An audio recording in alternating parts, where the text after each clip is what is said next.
I think when I step on stage, I feel at home.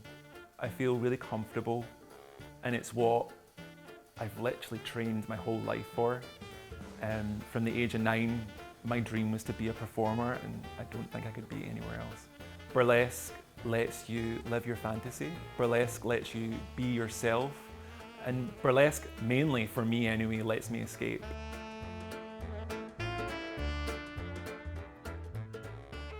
Burlesque in its simplest form is parody and satire and humour. And then you've got the added element of the striptease. During the act, the performer will come on stage and remove something. It doesn't have to be clothes, but it will always leave you titillated or aroused or bemused. We give something to the audience and the audience give us something back, and the magic kind of just happens just off stage.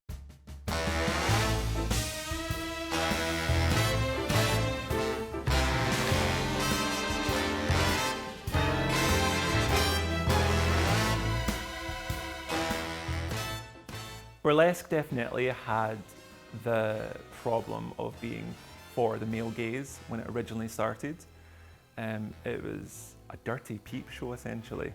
And now the industry is for women, ran by women, and the audience has completely changed. What originally started as a men's show only is now mainly women, and a lot of queer diversity in it as well. And the industry definitely strives for that as well, to be as inclusive and diverse as possible and supportive of that as well. So now we have a multitude of different themes and nights that cater to everyone, and it's completely changed from what it originally was, but still has the touches that people recognise, I would say.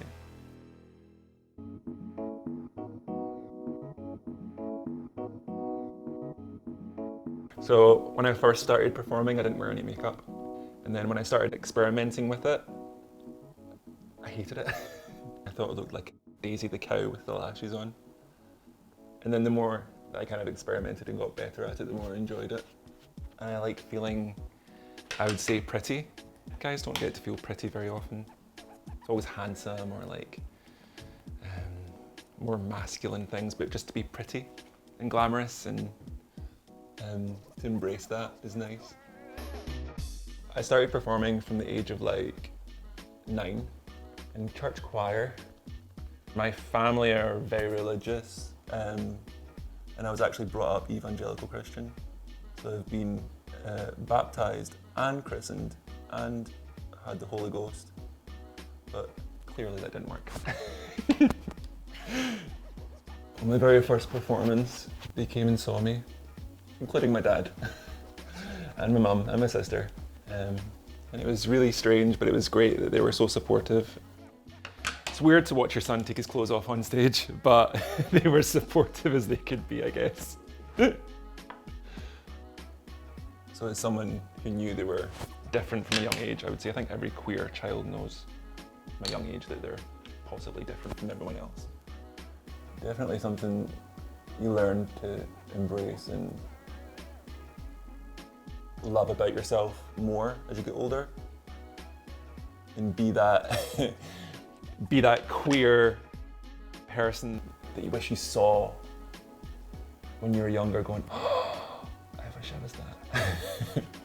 And I think the older I get, I'd like to be that kind of role model for people.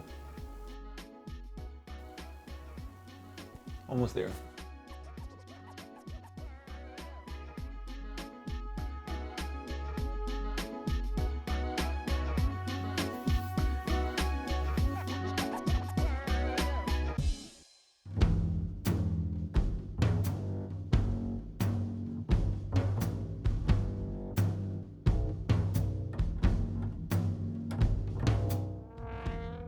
I would say that male presenting burlesque or boilesque is very humorous and very comic, which is a traditional archetype in burlesque.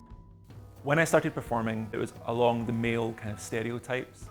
So I had a mechanic act and I had a jock act, very male symbols. And the more that I experimented with my performance, the more I got to feel freer and try new things. So I began to experiment with more feminine qualities of myself, a corset here, some makeup there. The more that I added to it, the more I realized that I could be a fully feminine person, but also still retain my male aspects. My inspiration for my performances comes mainly from cinema and old Hollywood, but also from the trailblazers of burlesque and the golden age of burlesque. So I'm inspired by people like Marlene Dietrich, Marilyn Monroe, Greta Garbo, Betty Davis, Joan Crawford, all those iconic legends of the screen.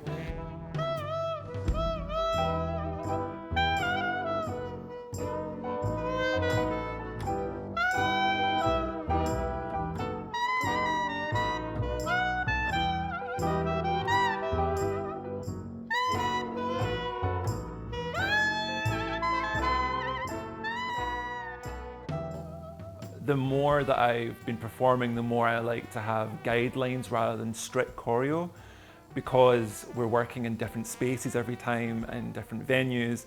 You never really know what you're going to get until you get there. So I have like guidelines throughout the music where this happens, where this happens, where this happens. And then you could have those moments that were never planned for with an audience member, which is exciting and terrifying, but it's one of the good parts, I would say, about my job. Throughout history, burlesque and the arts in general have always thrived in the darkest of times. People need live entertainment and escapism and fantasy when it's depressing. And I think once we're back to the new norm, that people will once again come driving back to live theatre no matter what it is.